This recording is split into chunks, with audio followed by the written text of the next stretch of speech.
Olá! Hoje vamos mergulhar numa coletânea Quando Tá Escuro. E a introdução já avisa, sabe? Diz que alguns livros sussurram, outros gritam. E este aqui faz os dois. Dá aquela sensação de estar andando seguro e, de repente, o chão some. É uma imagem forte, né? A fonte é essa coleção de contos que, olha, explora o inquieto, o medo, emoções bem cruas. Tem o sobrenatural, claro, mas vai fundo também no lado mais sombrio do ser humano. Não é um livro que entrega respostas fáceis, não. Ele mais provoca, sabe? Questiona a vida, as conexões. O que será que se esconde nas sombras do cotidiano? Exatamente. E a nossa ideia aqui é investigar essas histórias a fundo. É tipo garimpar mesmo, sabe?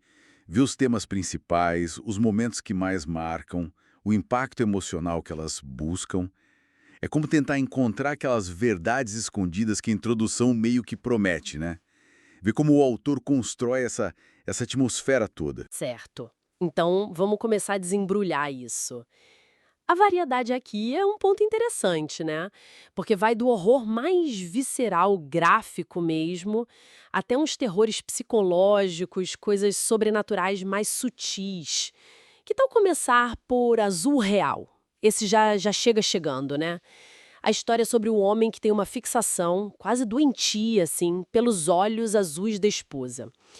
A relação dele já é tensa e ela tem uma crueldade meio escondida, sabe?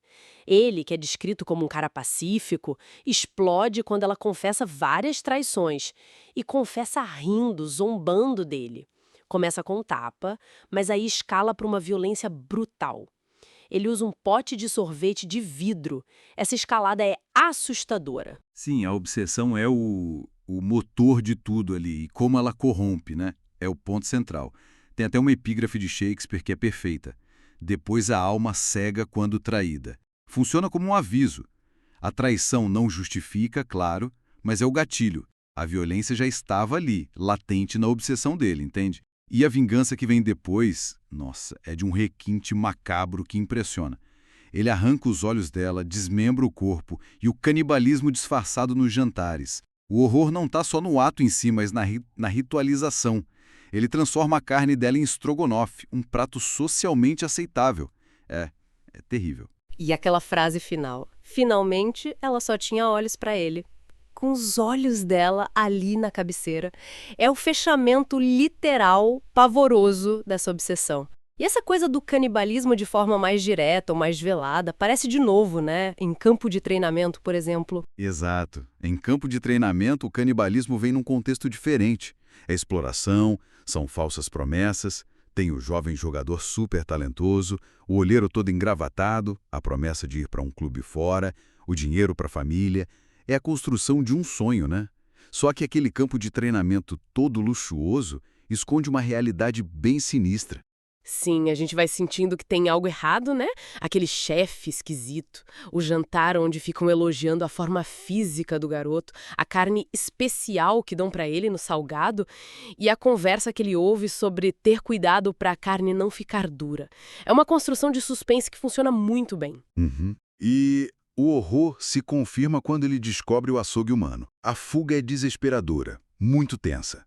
Mas o verdadeiro soco no estômago para mim vem no final. Anos depois, o protagonista virou um agente de sucesso. E ele parece repetir um ciclo parecido quando demite alguém. Ele menciona que aquela é a noite especial com o meu prato favorito. Isso sugere que o trauma o transformou. Talvez não num canibal literal, mas em alguém que consome, que descarta pessoas dentro de um sistema, sabe? O horror ali vai além do físico. Toca num ciclo de poder, de desumanização. É pesado. Saindo um pouco desse horror mais corporal e entrando no inexplicável, a gente tem o amigo. Começa com um telefonema, um amigo de infância liga, a conversa é nostálgica, mas tem uma coisa estranha na voz dele, um frio. Ele menciona estar num lago, e a despedida é definitiva. Liguei para me despedir. Já deixa um arrepio ali, né? É um conto que explora essa conexão tois-morte, o luto, de um jeito muito direto e arrepiante. A estranheza da ligação ganha um sentido pavoroso quando ele lê a notícia no jornal. O amigo foi encontrado morto, no Lago Cristal, na noite anterior. Mas o detalhe que congela a gente é o que ele descobre depois. O fio do telefone estava desconectado o tempo todo. Então, como aquela ligação aconteceu? Não tem explicação. Fica só o mistério, a dor da perda ecoando do além. É muito bom. E essa linha do inexplicável continua forte em Negra Madrugada. O autor até diz que é baseada em fatos reais, o que sempre dá um calafrio a mais, né? Ligações de madrugada, número desconhecido, só choro e estática do outro lado. E são insistentes, ligam no celular, no fixo. O terror é que mora justamente nisso. Na falta de resposta. Na falta de lógica. A busca por uma explicação racional, há erro na linha, é um trote, não leva a nada. Pelo contrário, a companhia telefônica informa: esse número não existe. Nunca existiu. É o medo do desconhecido na sua forma mais pura, sabe? Algo que invade sua vida sem razão, sem explicação. O que era aquilo? A gente nunca vai saber. Fica aquela sensação... Outra história que brinca muito com a nossa percepção com o passado é Infância. E ela vem em duas versões, o que já é interessante. A narradora lembra de uma amiga especial com quem brincava no parquinho. Essa amiga some e leva junto uma boneca de herança da família. Anos depois, ela acha a boneca no porão. Até aí parece só uma história de reencontro, talvez um pouco melancólica. Pois é, mas aí a realidade começa a escorregar pelos dedos. Ela descobre um quadro antigo. E no quadro está a amiga desaparecida. Só que a amiga é, na verdade, a tia-avó dela, que morreu na infância. E ela está segurando a mesma boneca no quadro. Nossa. E piora, a mãe ou a avó, dependendo da versão, revela que a boneca já tinha sumido antes do quadro ser pintado. E ainda diz que a narradora sempre brincou sozinha no parquinho. Que coisa. As pequenas diferenças entre as duas versões do conto só reforçam essa dúvida, né? Foi imaginação? Foi um fantasma? Uma falha na memória? O conto questiona totalmente a confiança que a gente tem nas nossas lembranças e a possibilidade de contatos que desafiam a lógica. Quem era aquela amiga, afinal? Assustador. Essa sensação de realidade se desfazendo é muito forte também em O Eco dos Mortos. O narrador ouve gritos e entra numa casa abandonada. Só a descrição do lugar, decadente em ruínas, já cria um clima tenso. Sim, é uma casa mal-assombrada clássica na estrutura, mas a forma como é contada parece um labirinto, um pesadelo. As aparições são muito fragmentadas, sabe?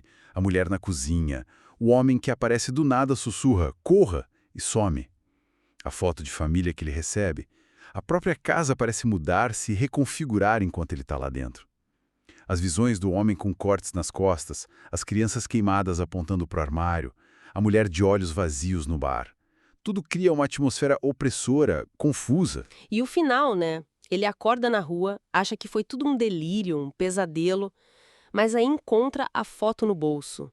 Isso deixa aquela dúvida que incomoda. Até onde foi real? Exatamente, a ambiguidade é a chave ali.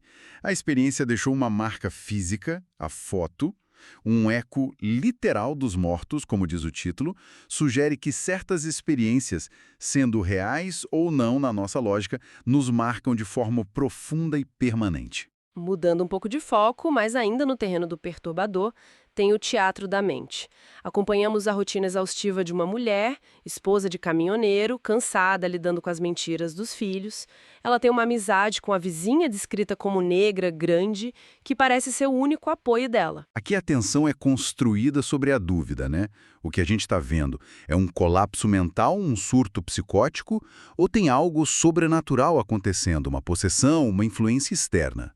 A vizinha percebe que os olhos dela estão ficando vermelhos, sugere que pode ser magia sombria. Leva a protagonista num terreiro para ver uma mãe de santo, a mãe Loreta. Aí começam as visões da criatura pequena, vermelha, com patas de bode.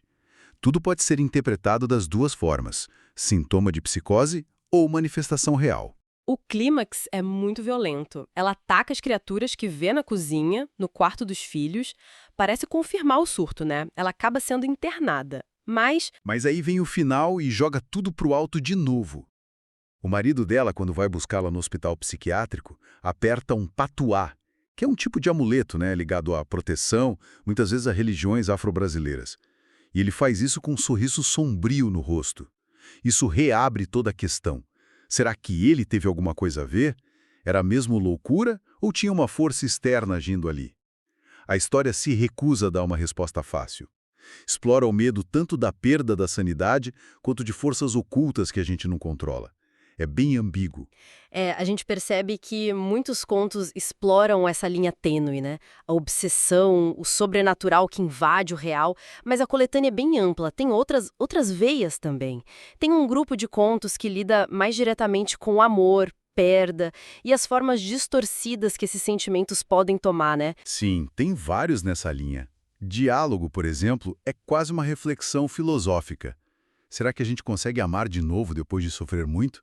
Coração Traidor usa uma condição médica real, um problema no coração, para falar da dor da perda de um jeito literal e metafórico. Em Meio à Tempestade mostra como um amor obsessivo pode ser um ciclo destrutivo que se repete. Para onde vai o amor busca respostas sobre amor e morte numa experiência de quase morte, talvez um coma, um sonho. Lágrima Púrpura fala daquela marca que um amor não correspondido deixa. E Rosas Vermelhas é interessante porque adota a perspectiva de um fantasma culpado, tentando se comunicar com um amigo que sobreviveu. São vários ângulos sobre a intensidade das relações e suas consequências, muitas vezes sombrias. E tem também os contos com uma pegada a mais de crítica social, ou que expõe a crueldade humana de um jeito mais direto, né? Sem dúvida. Miss Etiópia é um exemplo bem forte disso. Contrasta o glamour totalmente vazio de um concurso de beleza com a realidade brutal da fome. É um soco. E Sobre o Céu Indiferente, nos coloca na pele de um homem marginalizado que todo mundo acha que é louco, mas talvez ele seja o único que está vendo a injustiça social ao redor com clareza. São contos que usam o desconforto, o horror até, para fazer um comentário sobre o mundo real. E claro, tem aqueles que exploram medos mais existenciais ou psicológicos puros. Exato. Agonia é o horror claustrofóbico puro, o medo de ser enterrado vivo, primordial. O Destino Distorcido brinca com a ideia do pacto com o diabo, talvez, aquela aposta com uma figura misteriosa e a incerteza total sobre as consequências. Caminhando sobre a Lua aborda a saúde mental, escapismo, a busca por liberdade de um jovem.